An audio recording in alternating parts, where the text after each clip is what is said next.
Hello friends, welcome to my YouTube channel success science series. मैं विशाल कुमार आप लोगों का स्वागत करता हूं। आज देखेंगे संकल्प सर्ग का सारांश प्रस्तुत कीजिए। या सेवित नहीं सेवक की ही आराधना करने के कवि के संकल्प और औचित्य और महत्व पर प्रकाश डाले। तो ये क्वेश्चन आ सकते हैं आपके एग्ज़ाम में, हिंदी 100 मार्क्स। तो संकल्प से रिलेटेड कोई भी बात आए तो वैसे ही क्वेश्चन आएगा तो उसका आंसर आप लिख पाएंगे। तो देख सकते हैं कैसे कैसे क्वेश्चन आता है। तो संकल्प से रिलेटेड 2021 में क्वेश्चन शायद नहीं आया था, तो 22 में आने का बहुत ज़्यादा चांस है। मतलब 2019 से 22 के लिए चाहे कोई भी सेशन हो वे आ सकते संकल्प से रिलेटेड। तो संकल्प सर्ग जो रामायण में है उसी से रिलेटेड यहाँ पर बात जानेंगे। संकल्प सर्ग क्या था? तो सेवित नहीं सेवक की आराधना करने के कवि के संकल्प के, यानी कि सेवित नहीं, सेवित तो राम जी हो गए और सेवक हनुमान जी हुए। तो सेवक की ही आराधना करने के कवि के संकल्प और औचित्य और महत्व पर प्रकाश डाले। मतलब राम जी की पूजा करना चाहिए कवि को, लेकिन राम जी के नहीं करके वह खुद हनुमान जी की पूजा करते हैं। तो इसी बात को, इसमें क्या औचित्य है, क्या खास है, क्या महत्व है, वो आपको जानना है। तो वही आज जानेंगे। तो ये सही बात है आप कि राम और हनुमान यहाँ दो ऐसे संकल्पी महान व्यक्ति हैं जिनकी आराधना में भक्त अपना तन मन धन लगा देता है। प्रश्न है, हनुमान को भेजे तो राम को क्यों नहीं भेजे? मतलब राम हनुमान को भजे, यानी कि भजन करते हैं तो वही भजे। हनुमान को भजे तो राम को क्यों नहीं भजे, जो हनुमान के भी वरेण्य रहे हैं। और श्री राम को भजे तो क्या हनुमान की वंदना हो जाती? अगर राम जी को अगर हम भजते, यानी कि उनका गुणगान करते, तो क्या हनुमान की पूजा होती? तो बड़े को छोड़ छोटे को भजने की क्या तुक हो सकती है, यही विचार यहाँ प्रस्तुत हुआ है।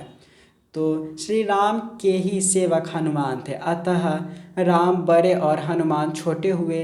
कथ्य यह है कि केवल बड़े की ही नहीं छोटे की भी आराधना कल्याणमय हो सकता है, मतलब हो सकती है। अतः संकल्प छोटा होकर भी बड़े के आगे महत्व विहीन हो जाता है। अगर संकल्प अच्छा है तो आप छोटे को भी आप सम्मान करेंगे तो बड़े का सम्मान हो जाएगा। हमारा काव्यकार कहना चाहते हैं कि श्री राम और शिव के अलावा हनुमान भी काव्य नायक हो सकते हैं। अर्थात देवता को छोड़ पुजारी, सेवित छोड़ सेवक, फूल छोड़ मूल, बड़ा छोड़ छोटा, गुरुता छोड़ लघुता को भी व्यक्ति चाहे तो अपना संकल्पों में ले सकता है। और ये काव्य उक्ति, ये बात लिखा हुआ है कि मूल की कृपा से ही शिखरों की शोभा है, नींवों में दबी ईंट चमकती कलश पर है। छोटों को हटा लो फिर देखो एक प्रश्न चिन्ह, लगता कितना बड़े बड़े के सुयस्पर है। छोटी छोटी बातें भी महान बना देती है, बड़ी बड़ी बातों में भी लघुता छलकती है। तो कितनी अच्छी बात इन्होंने बोले कि छोटा छोटा जो भी है तो उसमें बहुत महानता छिपा हुआ है। जैसे हनुमान जी दोनों के तुलना में तो छोटे, लेकिन कितना महानता है।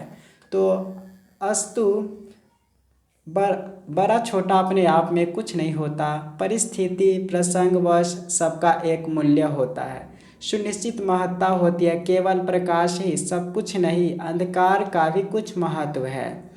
काव्यकार ने अपने इस इष्ट के संबंध में भी इस तरह बहुत सोच विचार कर यह तय किया कि राम के लिए जहाँ विशाल भाव भूमिका की जरूरत थी, हनुमान के लिए थोड़ी सी भाव भूमि ही पर्याप्त थी। अतः उन्होंने हनुमान पर ही यहाँ कलम दोहराई, यानी कि हनुमान के बारे में ही कवि ने लिखा है। इसके अतिरिक्त एक बात और है कि जिसकी पूजा की जाती है, संभव है समय के परिवर्तन से उसकी व्यापकता कम जाए, लेकिन अपनी पूजा को लेकर ही पूजने वाले अमर बना रह जाता है।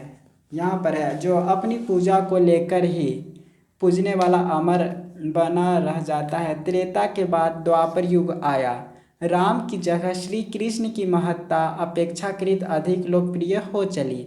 श्री राम स्वर्गवासी हो गए, किंतु राम के पूजक हनुमान की लोकप्रियता में कमी नहीं आई। तो यहाँ देख रहे हैं कि राम भले स्वर्गवासी हो गए होंगे, लेकिन हनुमान जी की जो भी है उनकी वीरता में कभी भी कोई कमी नहीं आई। तुलसी आज भी अमर है। काव्यकार स्वयं के संबंध में भी कुछ ऐसा ही विचार करता है और यही कारण है कि उसने श्री हनुमान पर अपनी लेखनी चलाई है। विशेष इस बात में क्या था, तो विशेष ये बातें थी कि धरती की बात करने की प्रासंगिकता में काव्यकार किशोर ने बड़े सटीक बात जो अनजाने कह दी। पुराने रीतिकालीन कवियों ने परब्रह्म श्री कृष्ण की लीलाओं का खुलकर श्रृंगार रसपूर्ण वर्णन किया और इस नाते श्रृंगार चेष्टाओं का भी पूर्ण आश्रय लिया। यह आश्रय श्रृंगार वर्णन में तो इतना अतिशयोक्तिपूर्ण हो गया कि उन कवियों को भी चिंता होने लगी कि पाठक इसे पढ़कर जाने क्या क्या सोच बैठे। फिर भी उन्होंने इस विचार से संतोष किया कि कुछ नहीं तो भगवत भजन के ही नाते उन्हें तो अमरता मिल जाएगी और उनका यह मनुष्य जीवन सफल हो जाएगा।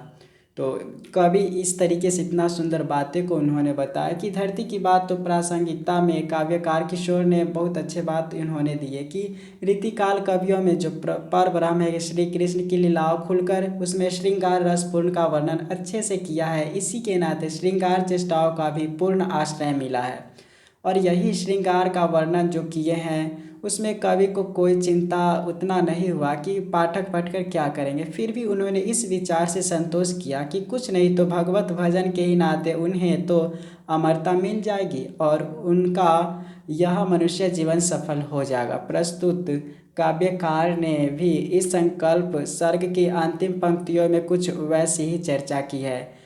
मानवता के नए मूल्य के लिए दृष्टि देने को मैंने जला दिए हैं शब्दों के कुछ दीप।